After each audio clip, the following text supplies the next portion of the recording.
this chapter is titled Dhritarashtra Quits Home. So now, previously, Shri Narada has instructed Yudhishthira Maharaj, and now he is instructing him more. He's concluding his instructions.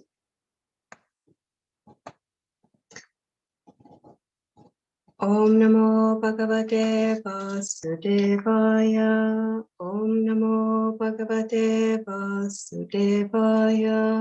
Om Namo Bhagavate Vasudevaya.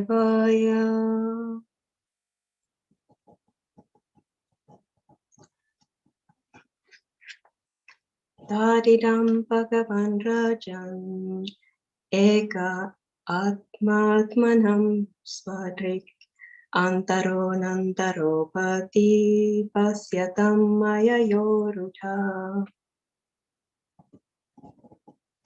And the word-to-word translation: Tat, therefore, idam, this manifestation, Bhagavan, the personality of Godhead, Rajan, O King, Ekaha, one without a second, Atma, the Supersoul, Atmanan, by his energies, Svadrik, qualitatively like him, Antaraha, without, Anantaraha, within and by himself, Pati, so manifests, Pashya, look, Tam, unto him only, Mayaya, by manifestations of different energies, Urudha, appears to be many. And the translation and purport by His Divine Grace, A.C. Bhaktivedanta Swami Prabhupada. Therefore, O King, you should look to the Supreme Lord only, who is one without a second, and who manifests himself by different energies, and is both within and without. Purport.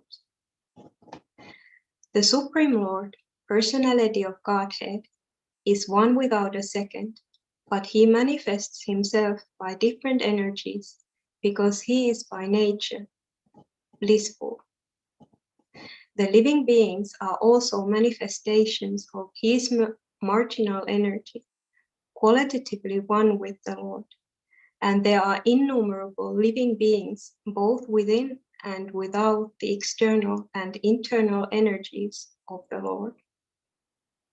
Since the spiritual world is a manifestation of the Lord's internal energy, the living beings within that internal potency are qualitatively one with the Lord without contamination from the external potency.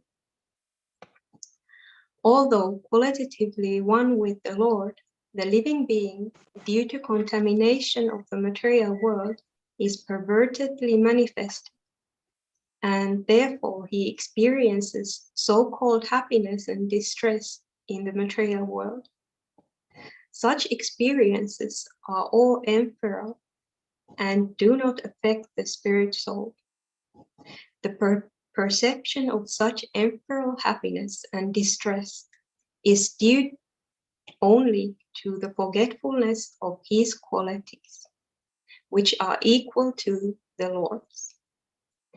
There is, however, a regular current from the Lord himself, from within and without, by which to rectify the fallen condition of the living being. From within he corrects the desiring living beings as localized Paramatma, and from without he corrects by his manifestations. The spiritual master and the revealed scriptures. One should look unto the Lord. One should not be disturbed by the so-called manifestations of happiness and distress, but he should try to cooperate with the Lord in his outward activities for correcting the fallen souls. By his order only, one should become a spiritual master and cooperate with the Lord. One should not become a spiritual master for one's personal benefit, for some material gain, or as an avenue of business or occupation for earning livelihood. Bona fide spiritual masters who look unto the Supreme Lord to cooperate with him are actually qualitatively one with the Lord, and the forgetful ones are perverted reflections only. Yudhishthira Maharaj is advised by Narada, therefore, not to be disturbed by the affairs of so-called happiness and distress, but to look only unto the Lord to execute the mission for which the Lord has descended. That was his prime duty.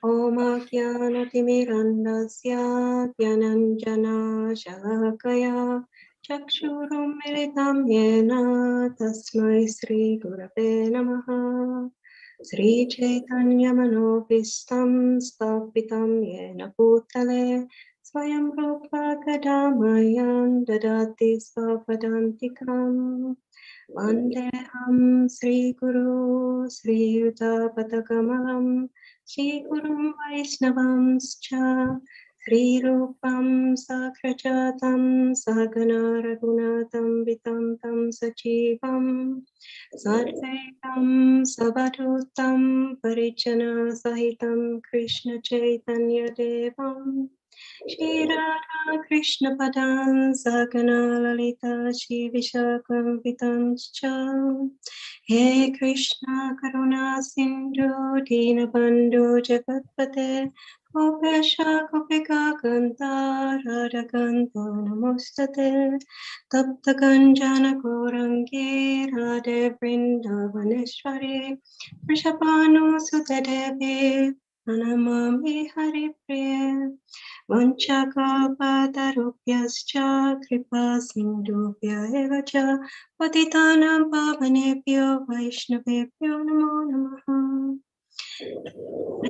Krishna Chaitanya Prabhu Nityananda Shri Advaita Gadadhara Sivasari Gaura Bhakta-vrinda Hare Krishna Krishna Krishna Hare Hare Hare Rama Rama Rama Hare Hare.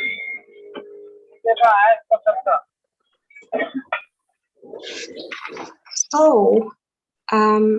to repeat the verse again, the translation. So, therefore, O King, you should look to the Supreme Lord only, who is one without a second, and who manifests himself by different energies and is both within and without. And in this text, Srila Prabhupada gives us the understanding how the Supreme Lord is one without a second, and how he manifests himself with his different energies and is blissful by his nature. So all energies are for his pleasure only.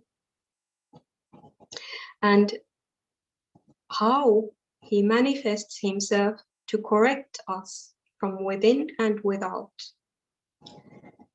As he manifests himself as so many different types of living entities, but also as the super soul, as the spiritual master, and as the revealed scriptures that we are learning all the time. And also, Srila Prabhupada explains to us how we should look at the Lord only to execute the mission for which the Lord himself has descended here in the first place, and how we should never be disturbed by the so-called happinesses and distresses in this material life. And we should cooperate with the Lord. So, although he is one without a second, which means that there is nothing or no one that is equal to him, he manifests himself as many. And he manifests himself as all living entities who he has originally created for his own pleasure and association in the spiritual world. But due to our own desire to lord it over and become the actual enjoyers instead of being the servants of the Lord, he has created this material world for us to facilitate our material desires, these desires for sense gratification. And this is also a place where he rewards us according to what we desire or what we deserve due to our deeds. And like it says in the Bhagavad Gita 8:16, Aprama puvana loka punar avartinorjuna mamupetya dukaunteya punar chanmana vidyate. From the highest planet down to the lowest, all are places of misery where repeated births and deaths take place. But one who attains to my abode, O son of Kunti, never takes birth again. So, at the same time as we are part and parcels of peace, we have been given such minute independence to make the decision whether we want to stay in this material world, which is only a place for miseries, or whether we want to go back to his abode, back to home, back to Godhead.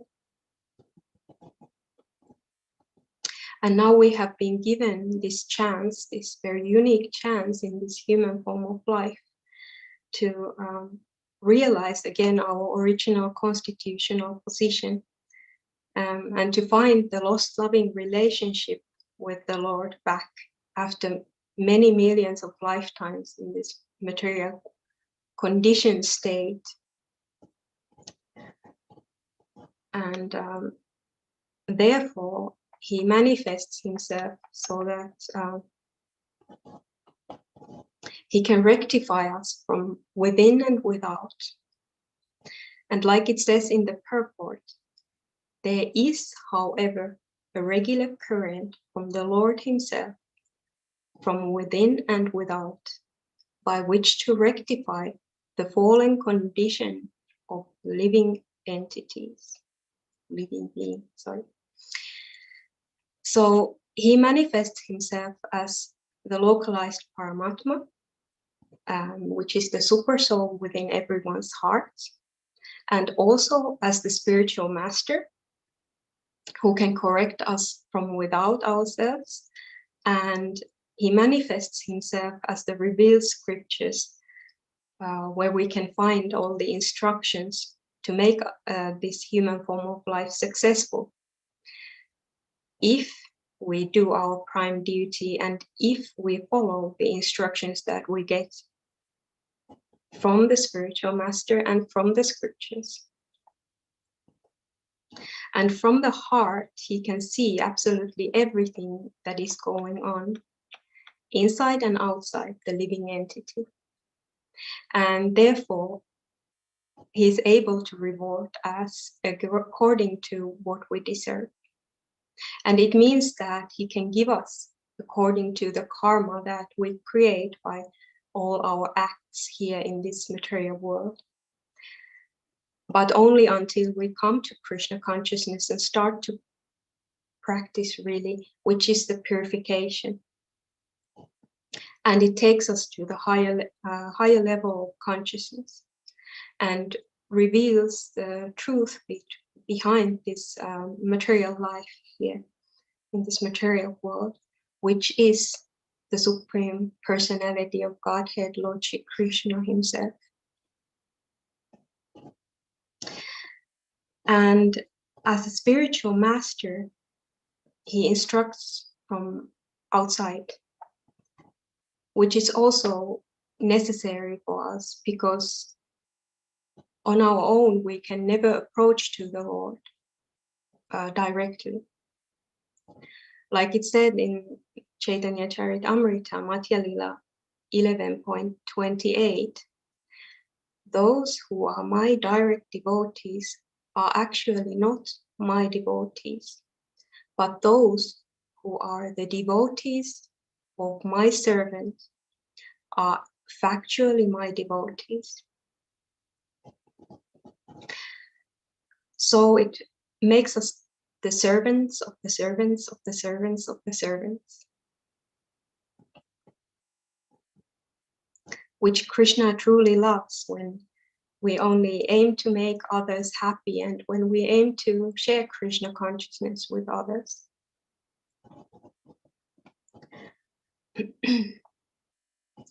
And the spiritual master is the most important servant because he is the transparent medium between us and the Lord himself.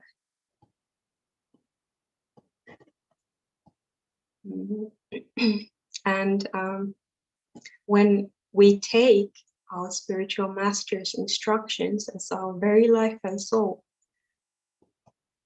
we make our spiritual life the most successful and most secured from all the dangers that there is everywhere around in this material world.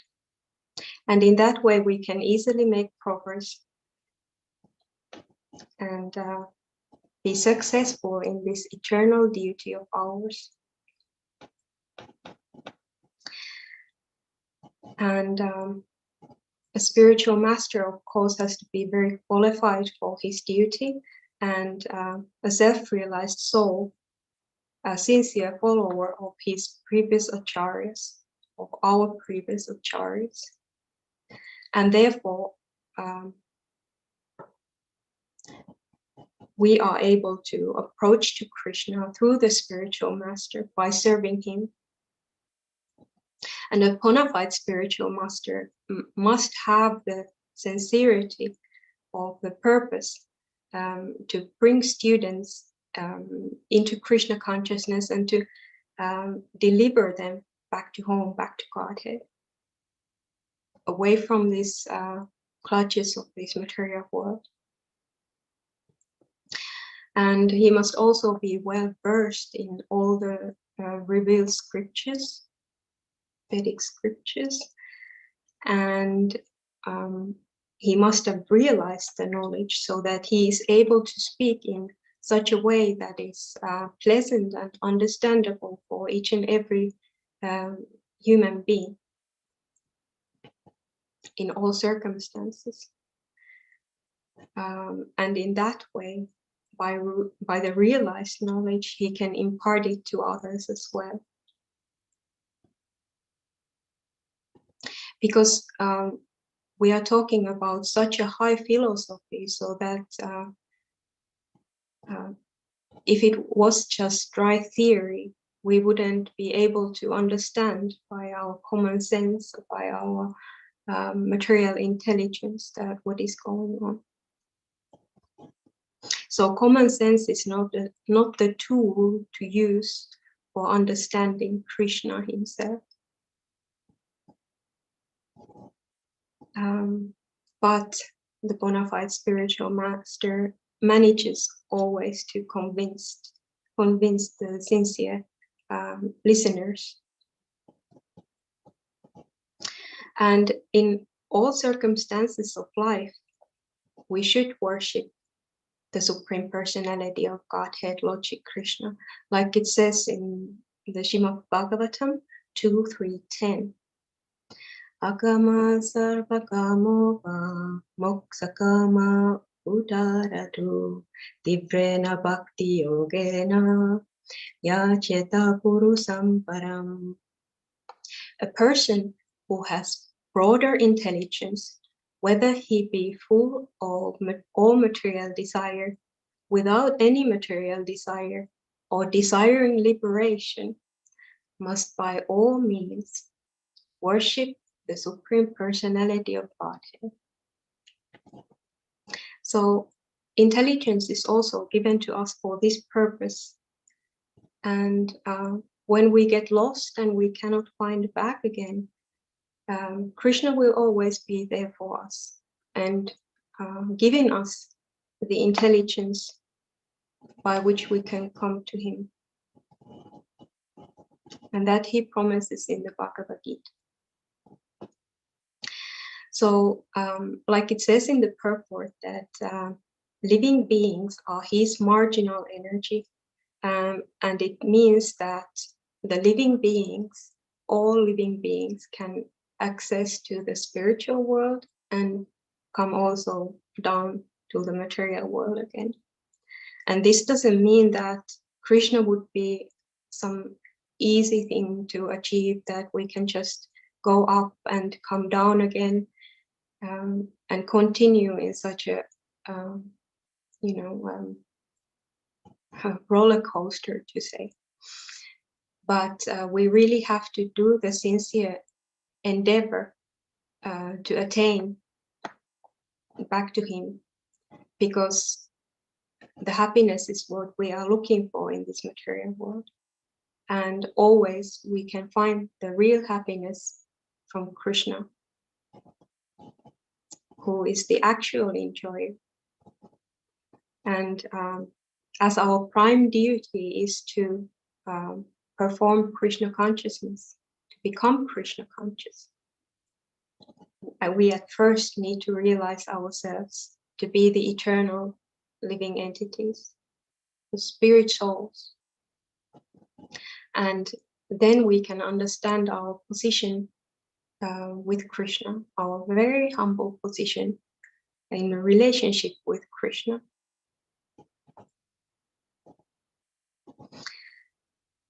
And therefore, we take Krishna consciousness as our prime duty in this human form of life. Which, like previously explained, is a unique chance to make progress in spiritual life. And we just have such, an amount of suffering in this material world that we don't really desire to stay here anymore. All our endeavors in this material world are unsuccessful when we try to find that real happiness, but we are misled to find it from different sources, from wrong sources, which are to gratify our senses. If we can change that enjoy mentality so that we give the enjoyment to others, we make others happy around us, and in that way we please the Lord as well when we serve his devotees.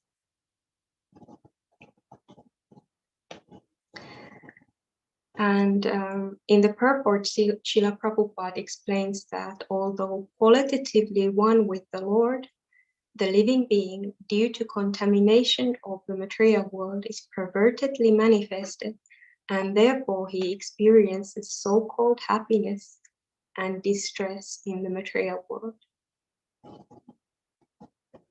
So, like it explained in the previous one, that we only come here due to our own desire to lord it over and become independent enjoyers from Lord Shri Krishna. And therefore we have fallen to this material world. Like it says in the verse 214 in Bhagavad Gita, Matra sparsastu kaunteya sitosta sukha dukkada Agama Baino Nityas Tamstitiksvasvabharata. O son of Kunti, the non-permanent appearance of happiness and distress and their disappearance in due course are like the appearance and disappearance of winter and summer season. They arise from sense perception, O scion of parts, and one must learn to tolerate them without being disturbed. And in the purport to that particular verse, Srila Prabhupada explains that in the perfect discharge of one's own duty, one has to tolerate the non-permanent appearances and disappearances of happiness and distress.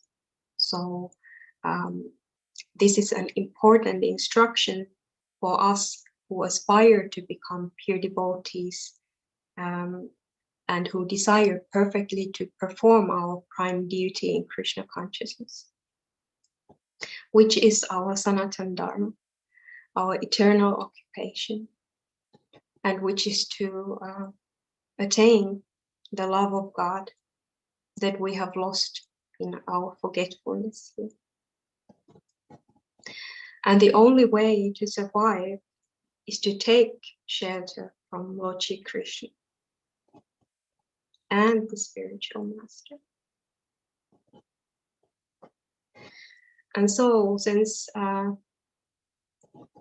the spiritual world is a manifestation of the Lord's internal energy, the living beings within the internal potency are qualitatively one with the Lord without the contamination of the external potency, like it says in the purport. And so we all are actually qualitatively one with the Lord. Within our souls, we are pure and we are Sachit Ananda, full of bliss, full of knowledge, and eternal. Eternal, full of bliss and full of knowledge. But we have been in this condition here in this material world, this conditioned, contaminated condition, so that we act under the three modes of nature. And we are actually not in that pure state of consciousness. But we have so many unwanted things that we need to purify in this process before we can make advancement to the higher levels. And we can see so many different artificial methods how people always try to conquer these problems in life. They try to increase the duration of life, for example, and they try to conquer ways how to overcome all difficulties, illnesses, and things like that. But everything is only partial and helping only a little bit of some particular problem. So there we know that this is not right that we do. We must accept the laws of the Lord, and we must accept the karma that we have created for ourselves. Because we have also been given the chance to go back to Godhead and be closer to Krishna. As we know, it's not the desire of the pure devotees even to attain liberation from this material world or to go back to Godhead, but they are here to please the Lord in all circumstances, whatever and wherever they needed to go and do.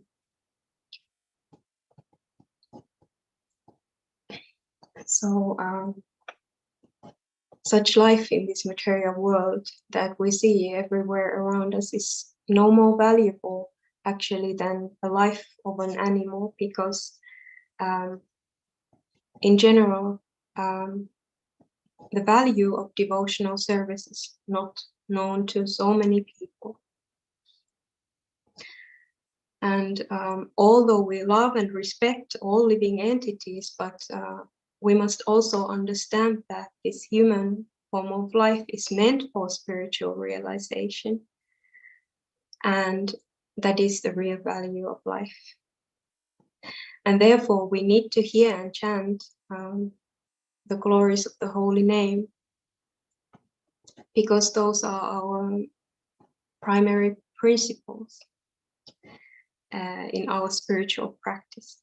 And we need this systematic study, this spiritual education, to become realized of who we actually are and what is our relationship with the Lord.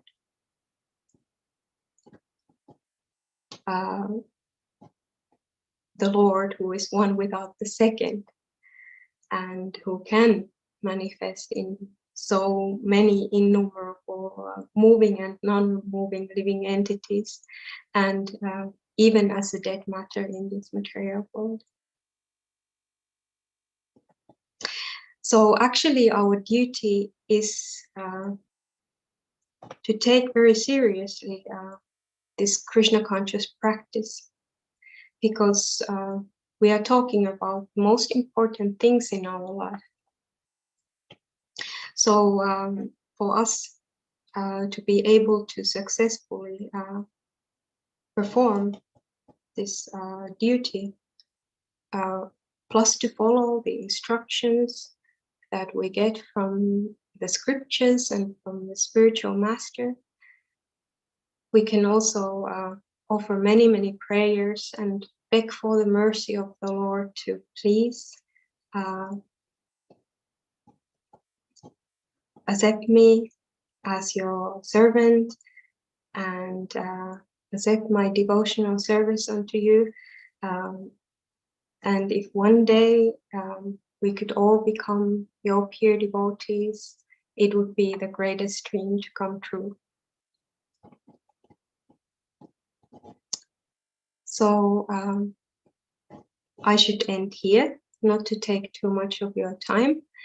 And I invite you to give your comments and questions, and please correct me if I have said something very outside the topic or inappropriate.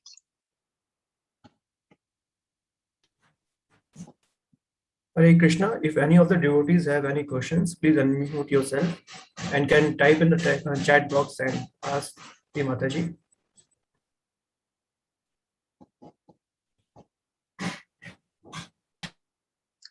Is there somebody who reads the chat box, or should I check it out as well? Mataji, I will do it. Oh, thank you.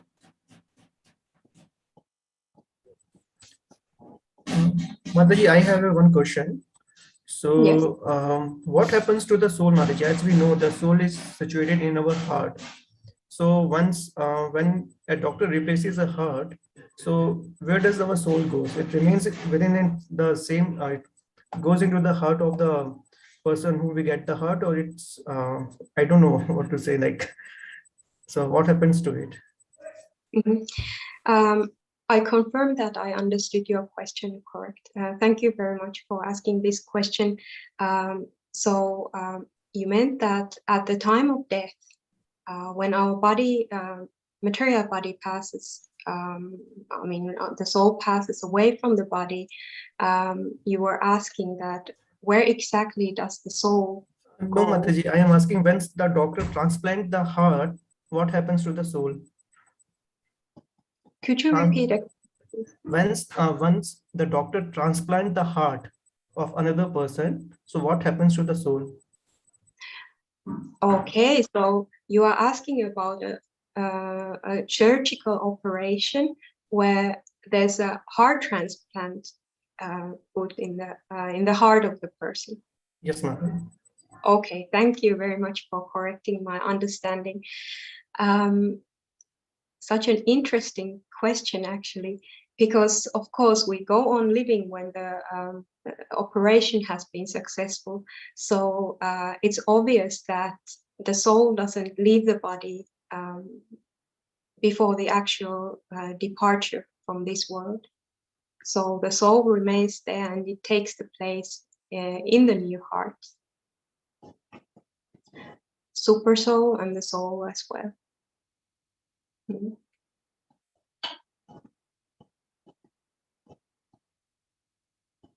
Thank you, Mataji. Thank you. Is there any more questions? Please don't hesitate to ask. Hare Krishna, Mataji. Hare Krishna. Dandavat Pranam, Mataji. Dandavat. Mataji, when the soul gets liberated, when it leaves this materialistic world and enters the spiritual world, so it when it dies, it leaves the gross body. So when it gets liberated, it leaves the subtle body also. Ego, mind, and intelligence, everything it leaves here, and only the soul alone goes to the spiritual world. Spiritual world, how do we understand the characteristic of a soul? Because in the materialistic world, we see in the form of 84 lakh species, the various forms. So how do we understand that? What would be the characteristic of a soul in the spiritual world? How does it, I mean, what would be, whether it is, whether the soul has any specific identification, like gender or that kind of a thing, or it has a very unique body or unique identification. So how do we understand that? Is there anything about it in our shastras? Thank you, Mataji. Thank you very much. So the first question was that what do we actually take with us when we go back to the spiritual world particularly? And this question didn't cover the situation when we actually stay here in this material world.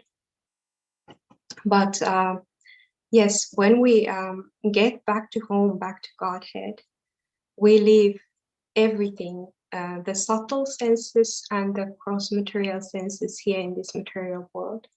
And the soul is there and the pure consciousness is there. And the spiritual senses are also within the soul. So this is what we take with us. The whole other package we leave behind. And your other question was that when we go to the spiritual world, what is the characteristics of our souls? Do we have, are we males and females and things like this? And is there any evidence in the Shastra? So yes, we can find evidence in the Shastra. And sorry, I cannot give you any particular verse at the moment, but when we go to the spiritual world, of course, the understanding in this material world already is that when we are spirituals, it doesn't really matter if we are males or females, because then we are on the transcendental platform. But like we know that when we enter into the spiritual world, and when we come to the level of the spiritual transcendental consciousness even, we are in different types of relationships with the Lord. So there's different types of relationships, especially in Goloka Vrindavan, these rasas, 5 primary rasas, that can be neutrality, that can be servitor, and friendship, parental love, and conjugal love as lovers of Krishna. So in all those different cases, we need to take different characters there. And Krishna reveals our rasas with him when we make progress on this path. He gradually reveals this relationship to us. So in the spiritual world, we also may take a role of a male or female, or we can be a blade of grass there, and we are still full of bliss, in constant ecstasy, because we are there with Krishna.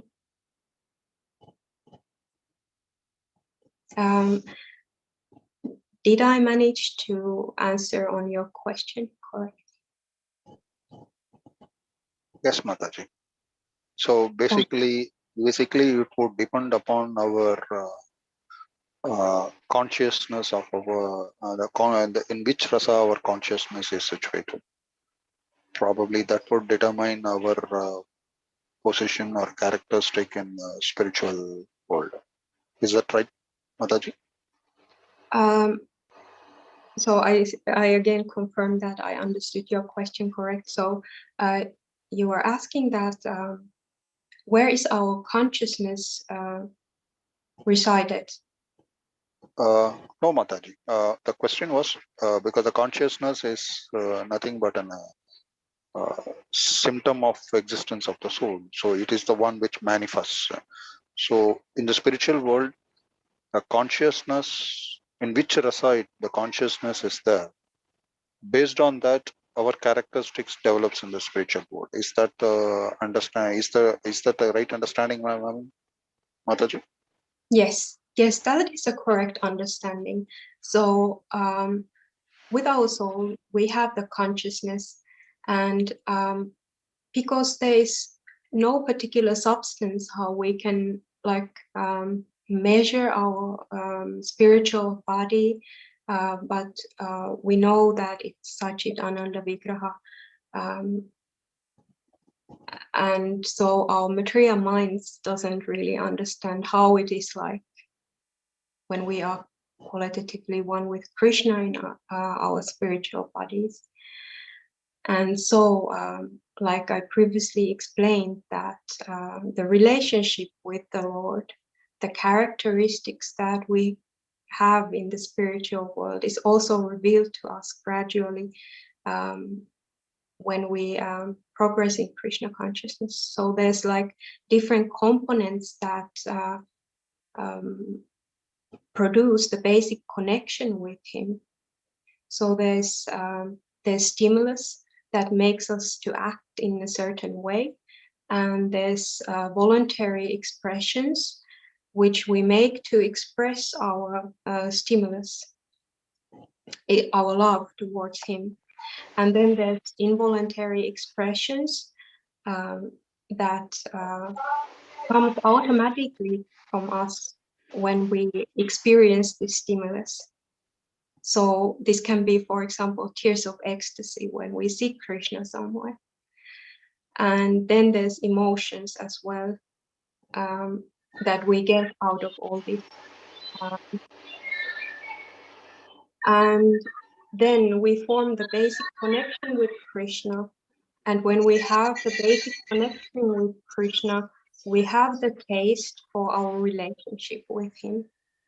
And this describes how we act in the spiritual world. This is from the Nectar of Devotion.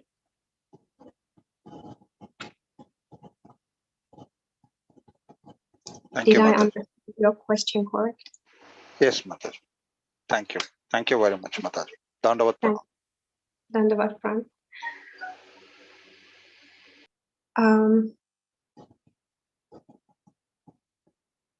So, is there any more questions?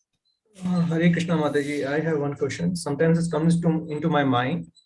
So, Mataji, what should be our main aim in devotional services? It should be it should be go to back to Godhead, or it should be to serve the Lord without any desires. So, what should be our main aim in devotional services or in Krishna consciousness? Thank you for the wonderful question. So our main aim in Krishna consciousness is to purify all our desires. Because also when we, if we desire liberation from this material world, from all our miseries, it is considered as a material desire.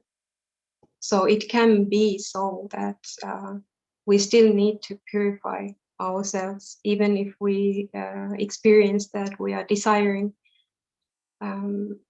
for the correct liberation. But actually, we know that pure devotees do not desire even liberation from this material world. But it's the churning of the heart that happens.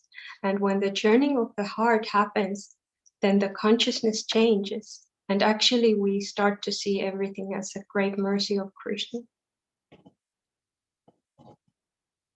Is it okay? Mataji. Thank you. So Mataji, I think we don't have any more questions. So thank you, Mataji, for your wonderful association, for your wonderful class today. So we can conclude today's session by offering Vaishnava Pranam. Vancha kalpatru vyascha kripa sindhu bhai evacha patitanam pavane bhayo Shri Vaishnave bhayo namo namaha. Ananta koti Vaishnav Vrinda ki jai, Shri Shri Radha Kunj Bihari Bhagwan ki jai, Shri Shri Gaur Nitai ki jai, Shri Lila Prabhupada ki jai, Nitai Gaur Premananda Hari Hari Bol. Hari Hari Bol. All glories to the assembled devotees. Hare Krishna. Hare Krishna.